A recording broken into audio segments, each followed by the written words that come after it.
Welcome back, everyone. The Benue State House of Assembly has removed Justice Maurice Ekpembese as the Chief Judge of the state. The Assembly also recommended the swearing-in of Justice Theresa Goche, who is the next most senior judge, as the acting Chief Judge of the state. The removal of the Chief Judge followed a petition from the State Governor, Hyacinth Alia, who accused the State Chief Judge of abuse of office, tampering with the state's local government election law, corruption, inciting judicial strikes, bribery and fraternizing with politicians. However, lawmakers were divided on the issue as 13 out of the 31 members rejected the removal of the Chief Judge. Those 13 members have now been suspended for what has been described as a dishonorable act. In a swift reaction, the Nigerian Bar Association has condemned the Benue State House of Assembly for recommending the removal of the state's Chief Judge over alleged gross misconduct and abuse of office.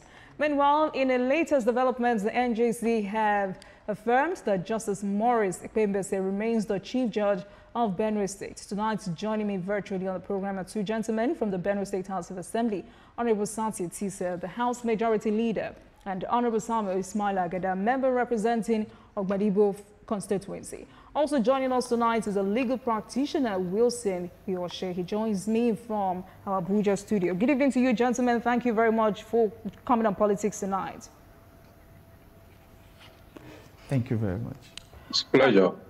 Let me start with you, Honorable Agada. I would have loved to start with the Majority Leader, but he's not here at the moment. So why was Honorable Justice Ekpembese removed, and who recommended the removal of the Chief Judge? Thank you very much. The petition came to us from the executive citing some allegations that were levied against the Chief Judge. And it came to us as an announcement, a letter from the executive.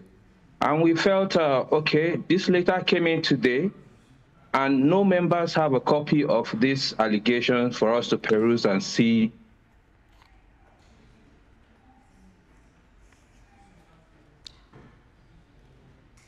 Honorable Agada, are you there? Can you hear me?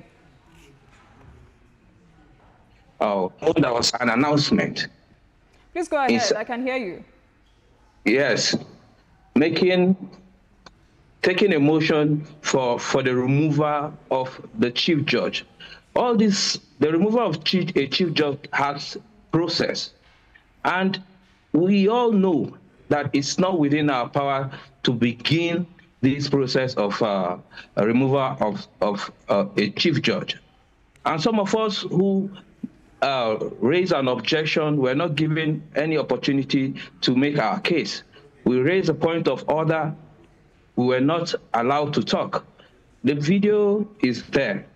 Everybody saw how we protested this purported removal of the Chief Judge, and they said we argued that there was a process, and even at that, the House need to be divided so that we can vote about this thing.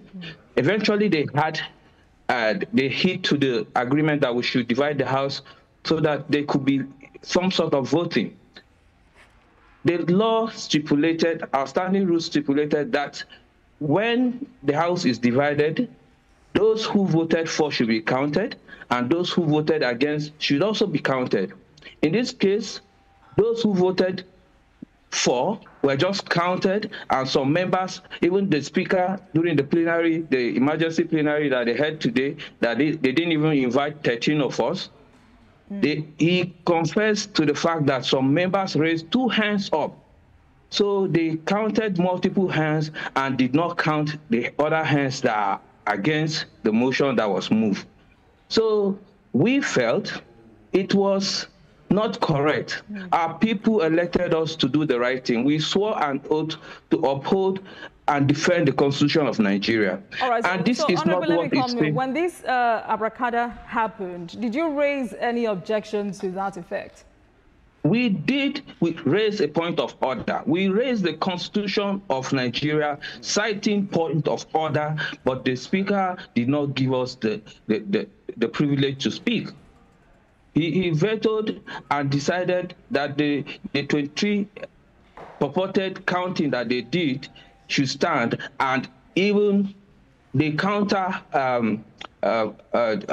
the people who were opposing that particular motion were not even counted, and that's not the law. That's not the law. So you're alleging that counting of the voting was rigged.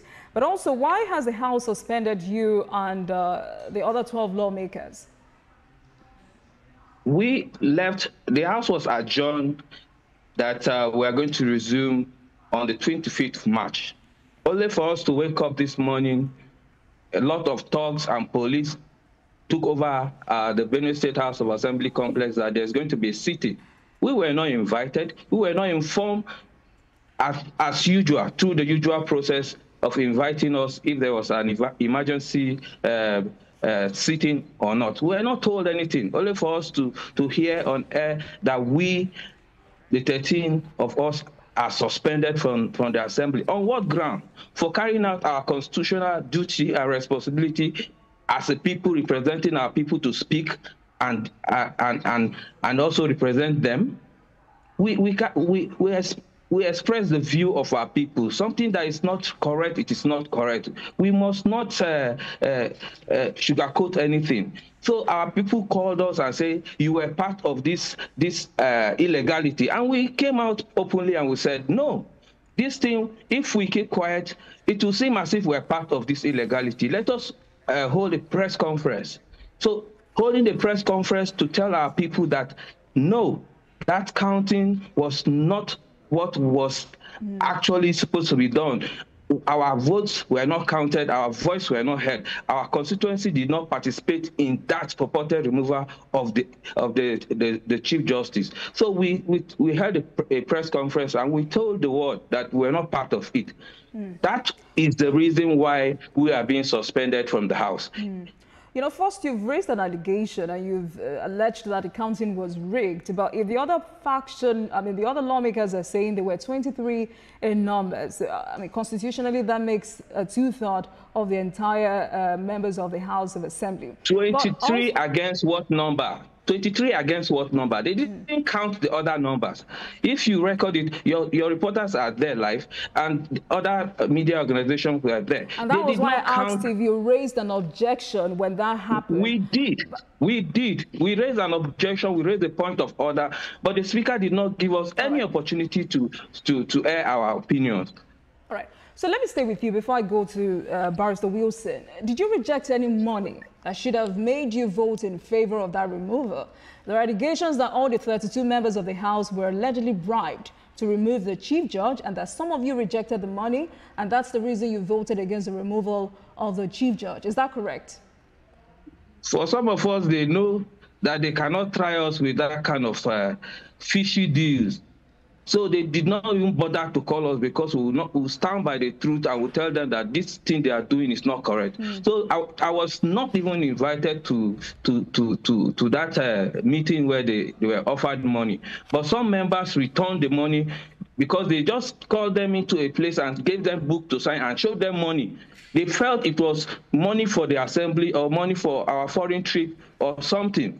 So when they realized at last, they started returning the money, because people started calling them that you are part of an illegality, or something is going on, and we heard from a reliable source that you are part of it. So they started returning the money because they felt, and they also know that that thing they are doing was a wrong thing. It was a bribe. So it means those who did not return the money were those who voted in favor of that removal. Is that it? Exactly, exactly. Okay, all right. You know, part of the allegations leveled against Mr. Honorable Justice Ekpembese was overturning the Benue State electoral law. According to what we have, he was accused of misappropriating the Judiciary 2024 budgetary allocation. He showed undue favoritism and joined with or engaging with politicians and indirectly supporting the ongoing judicial workers' strike. These are the allegations, but what part of these allegations did you have an issue with? The House of Assembly have a committee for judiciary ethics and privilege, which have the power to oversee the Chief Justice and the entire judiciary in Benue State. That committee have their responsibility Why do they have to wait for the executive to bring an allegation that they will not commit the allegation to the committee for them to verify before taking an action? For myself, I was a member of the committee before, and we knew how we vet the accounts of the judiciary, and we make sure we are thorough by performing our oversight function. We don't know where these figures came from, all the allegations that came. They came in the same day as the day they said we should remove the Chief Justice. You have not given us the privilege of even perusing or even having a private investigation into this matter. You just ask us to take a move on another arm of government that has its own independence